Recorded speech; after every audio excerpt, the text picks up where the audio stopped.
जवाब नहीं दिया भारतीय जनता पार्टी ने लोगों को कि हमने जो है इस तरह से त्रिवेंद्र रावत को क्यों हटाया। इसका मतलब कि उन्होंने जो लगभग 4 साल थे वो उत्तराखंड के बर्बाद किए। जो भी इस एजेंडे को अंगीकार करेगा, मुझे लगता है कि वो 2/3 बहुमत से अगला विधानसभा का चुनाव जीतेगा और 22 में उसकी सरकार बनेगी। जिसको कह सकते हैं कि अंधे और बहरे बैठे हुए हैं, वो सोच नहीं रहे हैं, वो खाली आज की सोचते हैं और भविष्य की सोचते नहीं है। पहाड़ की जवानी और पानी को अगर बचाना है।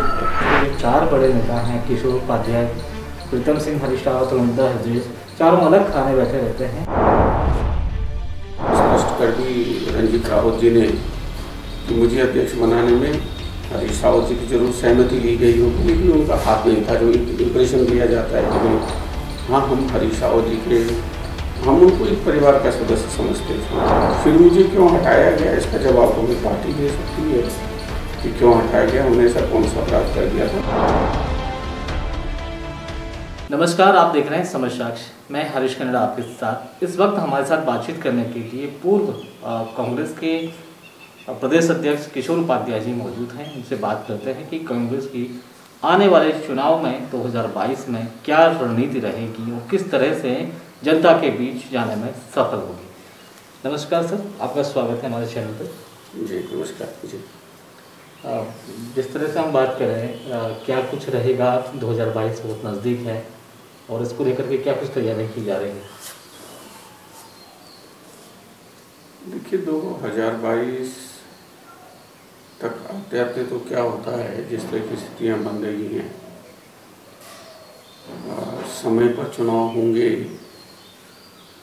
या जिस तरह से भारतीय जनता पार्टी ने उत्तराखंड का अपमान किया, हो सकता है त्रिवेंद्र रावत जी के साथ हमारी बने या न बने, 10 बातें हो सकती हैं, लेकिन वो इस प्रदेश के मुख्यमंत्री थे और जिसको सबसे बड़ा उन्होंने वो बनाया था, यूएसपी जिसको आप कह सकते हैं, ultimate selling point Trivendra Rawat और भाजपा का था कि गैरसैंण में वो अस्थायी राजधानी बना रहे थे। वहाँ विधानसभा का सत्र चल रहा था और उनको लात मार करके भारतीय जनता पार्टी ने जो है वो हटाने का काम किया। और जिस तरह से नए मुख्यमंत्री बने, वो भले आदमी हैं, लेकिन आपने इसका जवाब नहीं दिया भारतीय जनता पार्टी ने लोगों को कि हमने जो है इस तरह से त्रिवेंद्र रावत को क्यों हटाया। इसका मतलब कि उन्होंने जो लगभग 4 साल थे वो उत्तराखंड के बर्बाद किए। उन्होंने नारा दिया था कि अटल जी ने बनाया और मोदी जी संवारेंगे, तो ये कौन सा संवारना हुआ। यहाँ जिस तरह से भुखमरी, यहाँ तक कि भुखमरी की स्थिति है कई जगह। तो मैं गाँव में जब जा रहा हूँ इस समय, क्योंकि 13-14 अप्रैल को शादियों के बड़े वो होते हैं, विवाह के, लोगों के पास अपने बच्चों के विवाह करने के लिए पैसे नहीं है।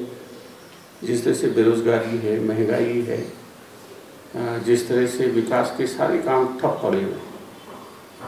आप ही ने लिखा कि 2000 करोड़ रुपया जो है खर्च ही नहीं कर पाए ऐसे समय में। तो ये सब चीज़ें तो उनकी नेगेटिविटी है। और कांग्रेस ने जो काम किया, आज तक कांग्रेस ने सब कुछ किया। यहाँ जो 2 हॉस्पिटल या दूसरे कोई हॉस्पिटल जो बने हैं, मेडिकल कॉलेजेस बने हैं, उसमें जो आज कोरोना के ज़माने में जिस तरह से इलाज हो रहा है, तो वो तो सब कांग्रेस ने बनाए हैं। तो कांग्रेस की जो अपनी विकास की एक उत्तराखंडियत की जो भावना रही है और साथ में भविष्य का विशेषकर, मैं ये समझता हूँ कि कांग्रेस पार्टी को किशोर उपाध्याय का जो वनाधिकार आंदोलन का एजेंडा है उसको अगर स्वीकार करते हुए, क्योंकि मैं देखता हूँ कि मुझे ये लग रहा है कि न मेरे पास कांग्रेस के रूप में और न भारतीय जनता पार्टी के पास भविष्य का 22 का एजेंडा क्या होगा अगले साल का, वो किसी के पास है नहीं, क्योंकि मैंने अभी पार्टी को दिया है। और मुझे खुशी है कि अब उस पर चर्चा हो रही है। हरीश रावत जी उस पर लौट रहे हैं। वो मुझे कहने लगे कि आपने ये बहुत अच्छा एजेंडा बनाया है, लेकिन ये ओवरलोडेड है। मैं परसों एक और बड़े पर्यावरणविद का यहाँ देख रहा था, उन्होंने कहा कि जो वन कानून है उनकी पुनः समीक्षा होनी चाहिए। तो मुझे लगता है कि जो भी इस एजेंडे को अंगीकार करेगा, मुझे लगता है कि वो 2/3 बहुमत से अगला विधानसभा का चुनाव जीतेगा और 22 में उसकी सरकार बनी। आप जिस तरह से कानूनकारी भी रहे हैं और अपने काफ़ी अच्छी राजनीति रही आपकी, राजनीति में काफ़ी बड़े चेहरे आप माने जाते हैं। इस तरह से बात करें 2022 में आपने कहा कि ये भी कोई विज़न नहीं है। हालांकि अब हम कांग्रेस की अगर बात करें तो कांग्रेस जिस तरह से काम करती आई है पहले भी, तो अब क्या कुछ विषय रहेगा पहाड़ी जनपदों में या मैदानी जनपदों में?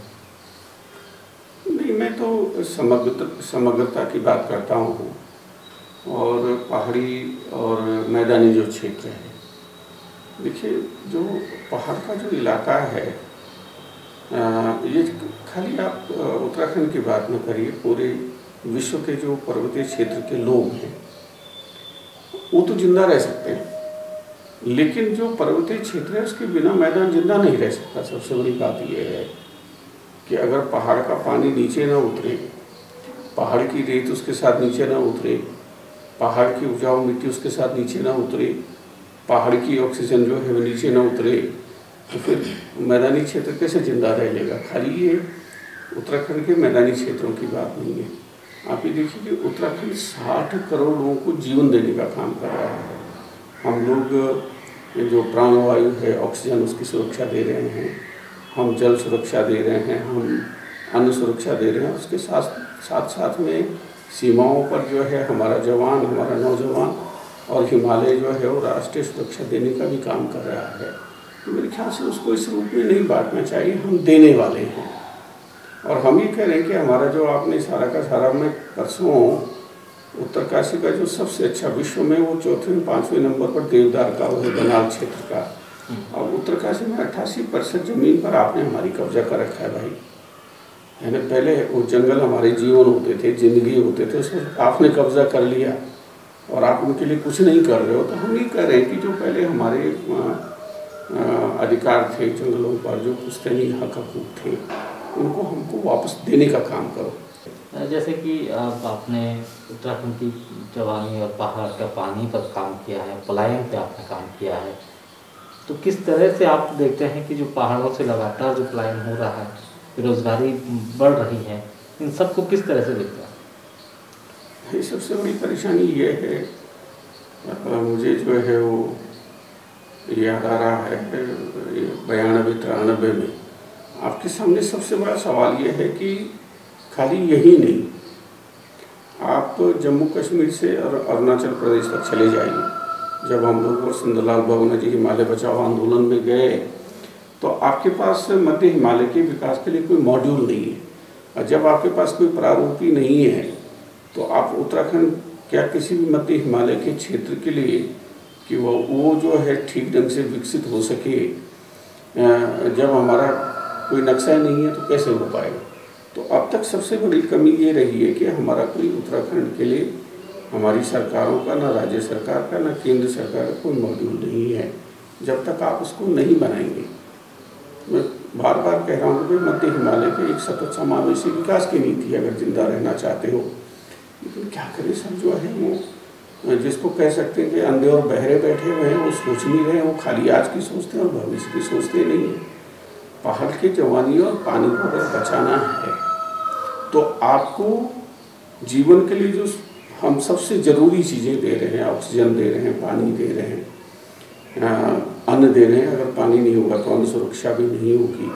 तो इसलिए जो उनके पुश्तैनी हक हकूक थे उनको वापस करिए। किशोर पांडे जी, जिस तरह से शर्ट में इस समय उपचुनाव चल रहा है और ये माना जा रहा है कि शर्ट उपचुनाव ही तय करेगा 2022 की सरकार को, क्या मानते हैं आप और किस नज़रिए से देखते हैं शर्ट विधानसभा चुनाव जो हो रहा है उपचुनाव? देखिए, ये तो जो ज्योतिष है, जो ज्योतिष में कहा गया है कि ग्रह चारेण सोचयंती मनीषिणः पूर्वोक्ता तारतम्यस्य तमेकं वेद संविना, कि कल क्या होगा ये तो विधाता भी नहीं बता सकता है, प्रभु ने क्या रचना रची हुई है, तो कल क्या होगा कुछ कह नहीं सकते हैं।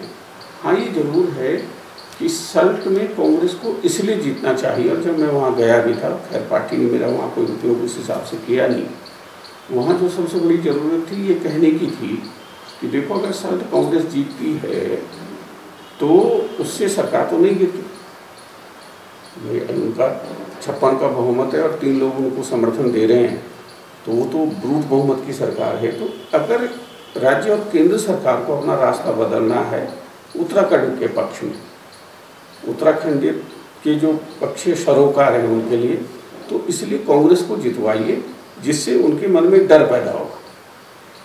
अब मुझे पूरा भरोसा है कि वो भावना जो है मतदाता के उसमें जाएगी, जो है विचारों में जाएगी, और वो उस हिसाब से विचारशीलता का परिचय देते हुए वो कांग्रेस को जितवाने का काम करेगी।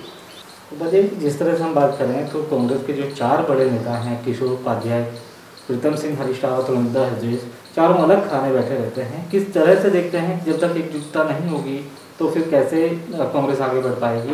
और जहाँ तक किशोर उपाध्याय की हम बात करें तो किशोर उपाध्याय का यूटिलाइज नहीं किया जा रहा है पार्टी में, इस बात को किस तरह से देखते हैं? देखिए, मैं तो भाई सोनिया गांधी जी का मैं बहुत आभारी हूँ। उन्होंने सदैव मुझे आशीर्वाद देने का काम किया, अध्यक्ष भी बनाया, और एक चीज़ कल उन्होंने स्पष्ट कर दी रंजीत रावत जी ने कि मुझे अध्यक्ष बनाने में हरीश रावत जी की जरूर सहमति ली गई होगी, लेकिन उनका हाथ नहीं था। जो इम्प्रेशन दिया जाता है कि भाई हाँ, हम हरीश रावत जी के, हम उनको एक परिवार का सदस्य समझते थे। मैंने पूरी कोशिश की जब मुझे अध्यक्ष सोनिया जी ने बनाया कि मैं पार्टी को नए तरीके से खड़ा कर सकूं, और हमने ग्राम कांग्रेस की एक अवधारणा जो गांधी जी की अवधारणा थी देने का काम किया।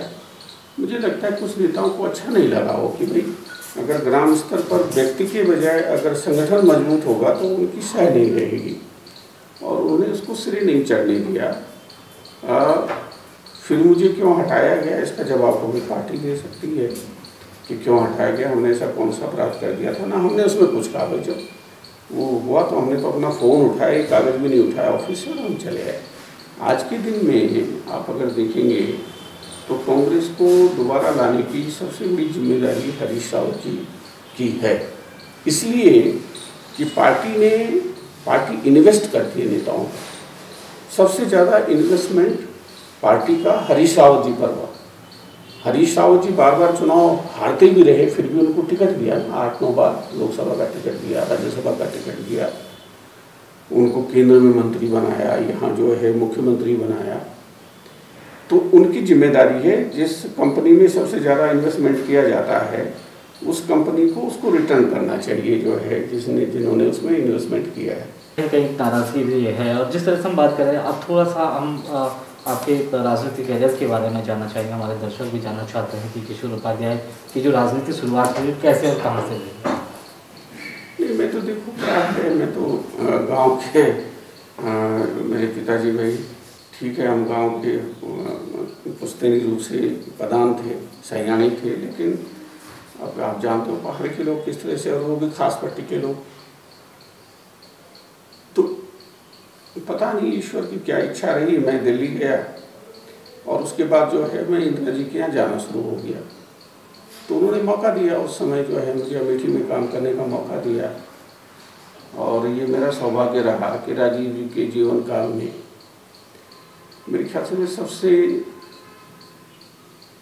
युवा किसी प्रधानमंत्री के इलेक्शन का इंचार्ज रहूँगा।